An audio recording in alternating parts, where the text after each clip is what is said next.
upside without downside. So I also call this playing the bubble. So what happened in the late 90s, the dot-com boom was on in a big way. And everyone thought it's going to be transformational, it's going to change everything. So these companies like pets.com, etc., they had huge valuations. Even Amazon was a huge valuation, Yahoo, all these companies. Now, I I had spent some time in technology. I knew that the internet was important, but I also could not tell which company would make it, which company would not make it. And I was definitely not interested in buying anything which was even trading at 10 times earnings. I like to buy things at 3 times earnings, or even better, like Fiat, 1 times earnings. That's even better. So I was not interested in buying these businesses. But there was a bank in Silicon Valley called Silicon Valley Bank, really good bank. And it was a normal bank, except that they had one thing. What they did was, see, in Silicon Valley, what happens is that if you are um, a, a landscaper or a gardener for Google, they'll give you stock options. If you are a chef for Google, you'll get stock options. If you are a waiter in a restaurant, they'll give you stock options. Stock options is like breathing in Silicon Valley. So this company, Silicon Valley Bank, whenever they made loans to all these dot-com companies, besides getting all their loan terms, they always got warrants. And the companies didn't care. They gave them warrants. So every time they would do some loan or some deal, they would get these warrants from these dot-coms.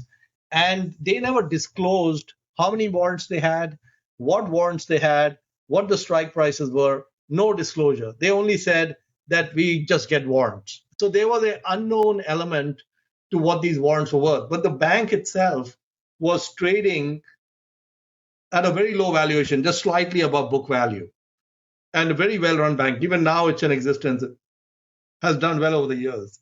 So I said, okay, this is the way to play the bubble, which is buy Silicon Valley Bank, and if those warrants turn out to be useless or worthless, we don't lose any money. We still have the bank. And if they turn out to be something, then we have a huge, huge run. And basically, I think we had a 2.5. We made about 2.5 times our money in 2.5 years on the stock. And if I had held it a little bit more, another year, I would have made 5 times the money, because then they disclosed the warrants just as the 99, 2000 bubble was peaking. And then they started selling those warrants. So they monetized them, which worked great. And then the other company, which was the first company in my portfolio that went up 100x, was a company called CMGI. And they were an incubator of internet businesses. And I bought them just slightly above book value, because at that time, people didn't fully understand what that business was doing. So they just kept taking stakes in dozens and dozens of internet companies. And then they had a whole basket of them. And then the markets fell in love with these kinds of companies. So they took it to the stratosphere. They took it, our 100,000 became 10 million. And I sold almost nearly at the top. I think maybe 20, 30% off the top I sold.